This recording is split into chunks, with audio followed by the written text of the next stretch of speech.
Good morning, everyone. Welcome back to HR Repair. This is Ray. Today we have this truck that we had in the shop less than a week ago to do an oil change. Simple oil change service. It's a brand new customer. Is actually the second truck he's brought us, but we did two in a row. So did a Ram oil change first, and then this one came in the day after we did the oil change. Send it back to the customer. Thing was running fine, but now the customer says didn't even put 300 miles on the oil, and now the engine has expensive rattling noises in it. I will be honest with you, I've already figured out what's wrong with it, but I'll bring you guys along and we'll show you what we found. Stay tuned. This one ought to be interesting. Hopefully it's helpful for you guys. Contact.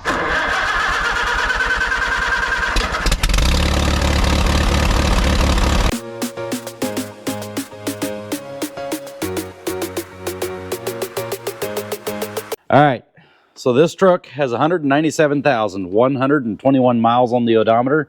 We changed the oil at 196,966. So it doesn't even have 300 miles. Actually, it doesn't even have 200 miles on the oil change.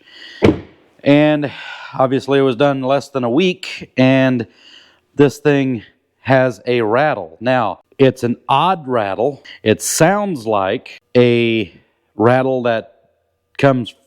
When I first heard it, I thought it was like a fan hitting a shroud or something like that. They were thinking it sounds like a bolt or a nut flopping around inside the oil pan. Well, it's neither one of those. So I'm sorry I did not bring you guys along when I was looking at this yesterday.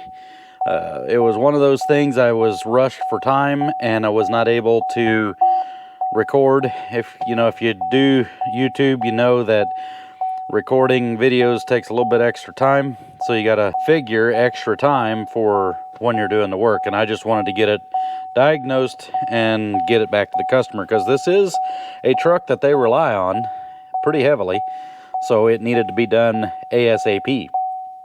If it was going to be an engine, I was going to be a little pushed. So first of all, first thing we noticed is that while it was running and had the rattling or knocking sound, we still had good 40 pounds of oil pressure. I mean, there was no drop in oil pressure. First thing I did is check the oil level. The oil level is right on the full mark, right where we had it. Got underneath, checked to make sure it didn't have any major oil leaks, nothing like that, which they said they never added oil to it, so it should have been fine. And obviously you wouldn't expect to lose 6 quarts of oil in 200 miles or less. So made sure that we didn't leave an oil drain plug loose or anything like that, and everything was good. The crazy thing is that the knocking sound does not go with engine RPM.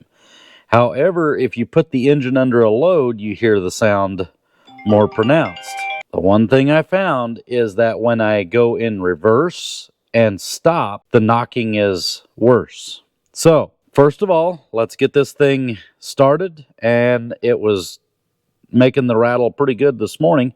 So let's see what we've got.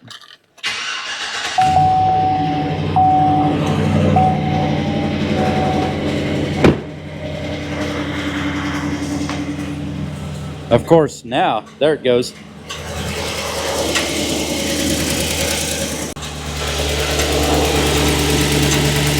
I'm bringing you guys over here on the passenger side.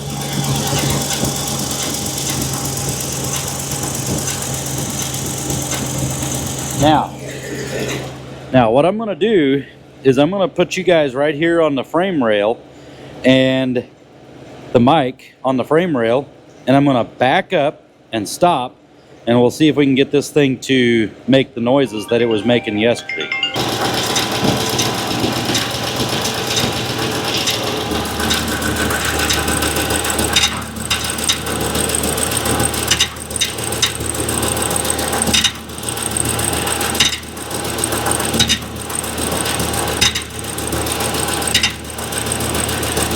Hopefully you guys could hear that.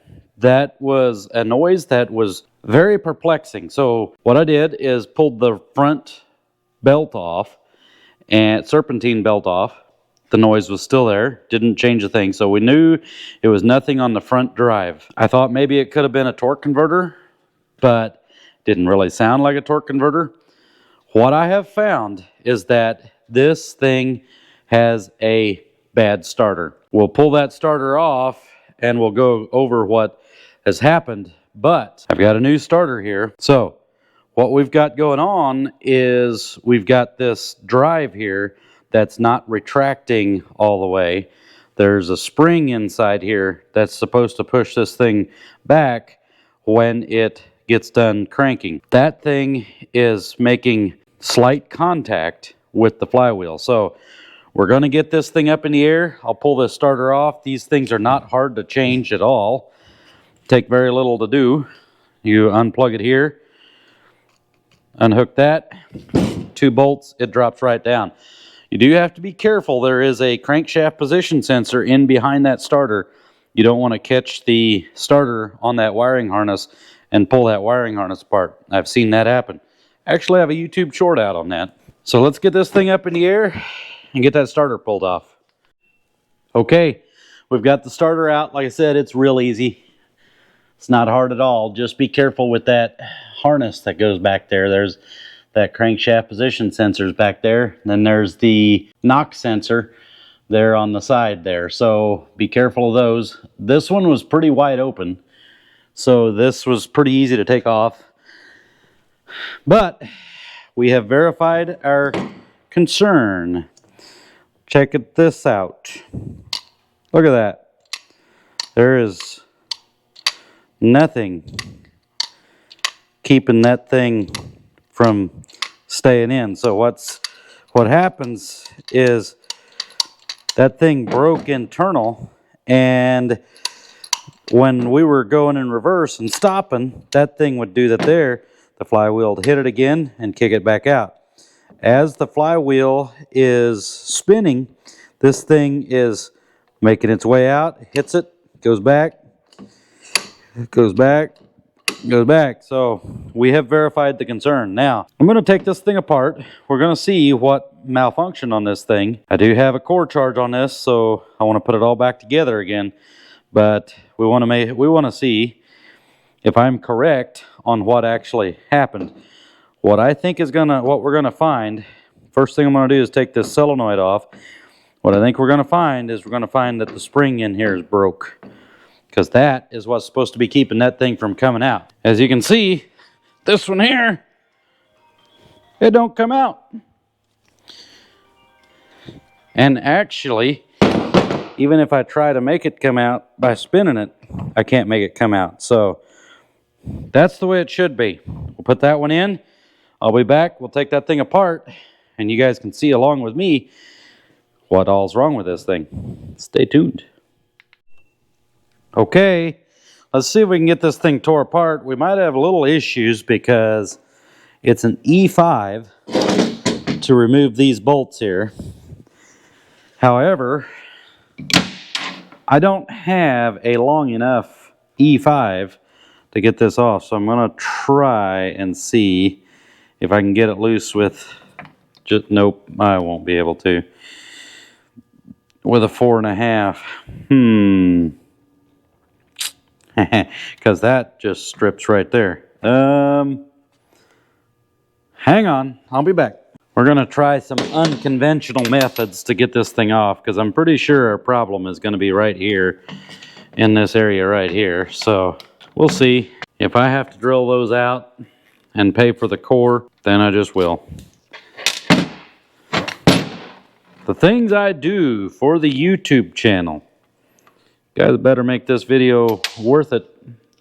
Because if I have to pay for the core, hey, maybe. That feels pretty good, actually. Hey, there we go. That one's coming loose. One more.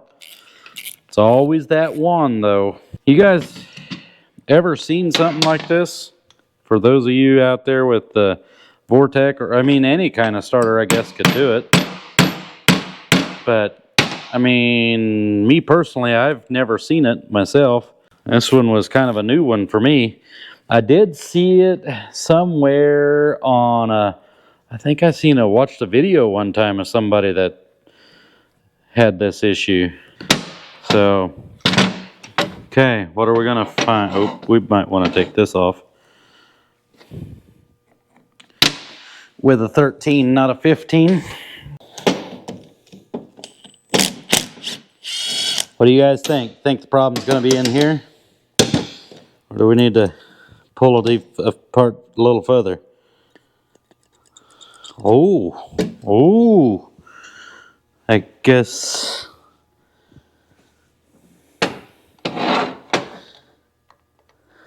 I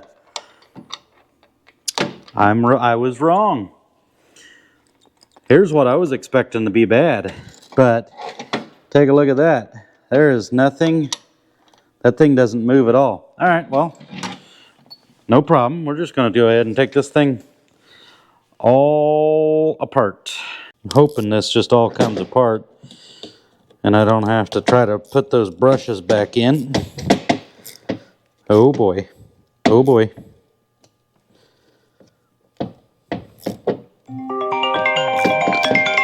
There it went. Mm-hmm. Yep.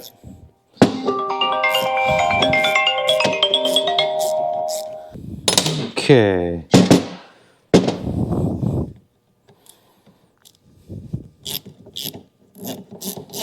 So, for those of you that don't know, I used to rebuild starters back in my early days. They were mostly bigger diesel engine starters, but we did a lot of rebuilding. So, it's kind of fun.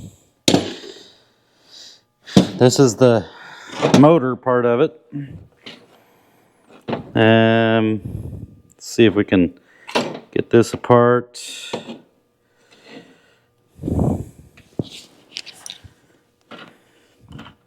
Come on, get out of there.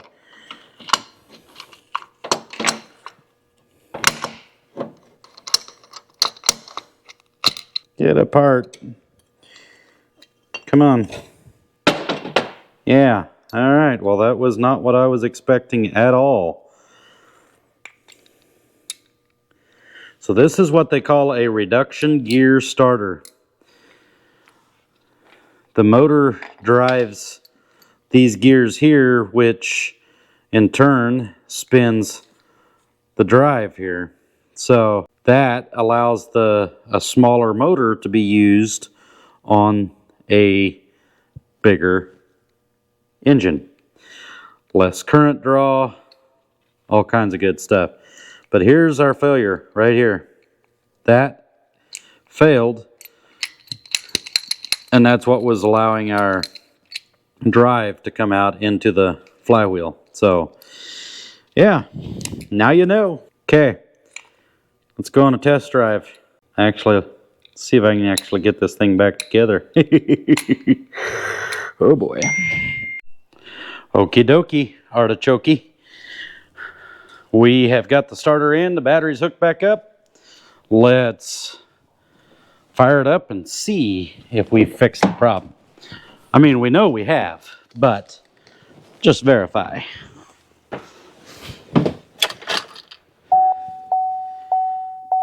Open, then close the driver's window. All kinds of things are needing to be redone because we had to unhook the battery. All right, a lot of things are going to have to be recalibrated. Anyway, contact.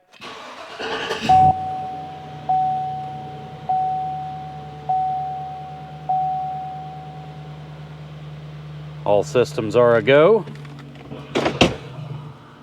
We're going to back up. No noises. Well, except for gas engine noises, Chevy Vortec noises.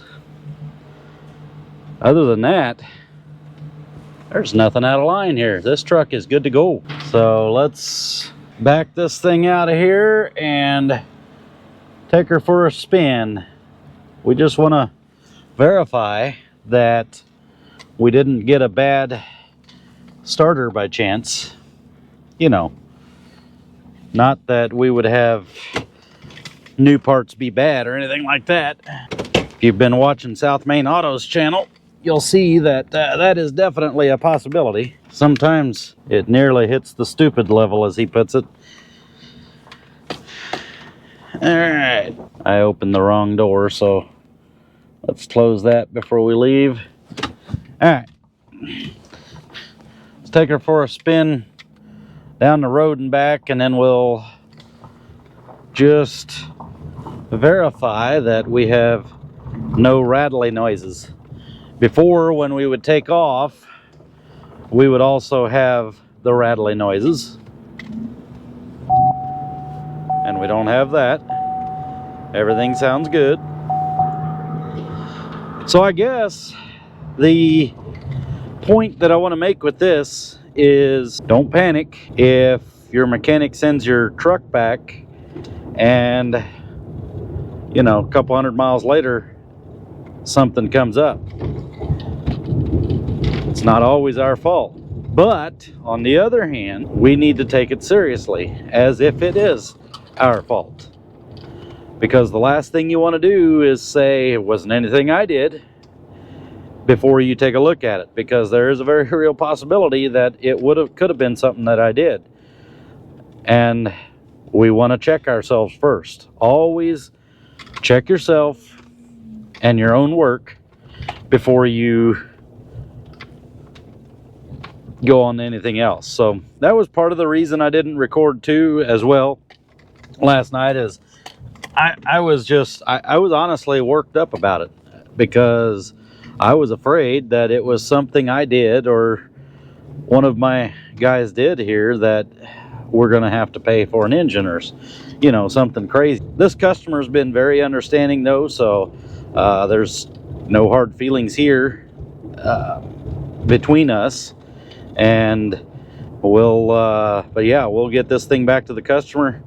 He's good to go, and we'll hope for a better outcome next time. So, well, let me know down in the comments below if this helped you out. What did you think of this? And did we handle this correctly? I know I didn't go into big detail. Man, I can't speak. Didn't go into big detail about how I handled it, but we, you know, just told the customer bring it back and we'll take a look at it, make sure it wasn't something we did. So I always like to word it like that. You don't want to say no, it wasn't anything we did, because that's the quickest way to get a customer ticked off at you, and that's the last thing you want. So y'all have a wonderful day. Thanks for watching. Thanks for being here. Engage down in the comments below. Helps out the algorithm, and it helps me out. I learn a lot from you guys. So hopefully this was helpful, and this thing lives to see another day. Thanks a lot. Have a good one.